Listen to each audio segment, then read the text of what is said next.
BPFनि जय BPFनि जय हाग्रामा बयनो जों भट होनांगोन आरो दिनै BCDCनि सेक्रेटारिफोरनि माबाया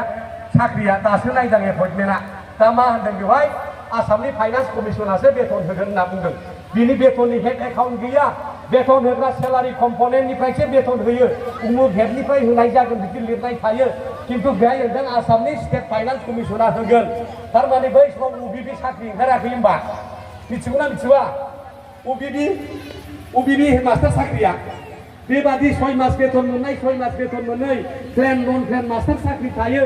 6 मासाव खेबसे बेथन मोननाय माबा बोसोरसेयावसो बेथन मोननाय दा BCDCनि साख्रिया बेबादिसो आरो माने एपइन्टमेन्टआ जेखौ लिरदों मिथिबाय दा ओंखायनो बे बिथांमोना BCDCनि साख्रि 420 ता होदों होननानै दिनै जेबो दोनगानाय गैया साख्रिखौ बिदि होयो साख्रि होदों बेथन गैयासो दा बियो मिथिबाय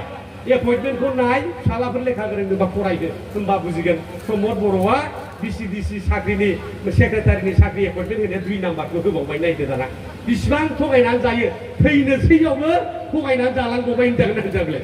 थैथारसै हाङा गथारसै थेवबो थगायलांबावबाय बे प्रमद बर'आ दा बिनि साजाखौ निस्सय मोनगोन नङा होमबा निस्सय मोनगोन गोजोनथों थेंक इउ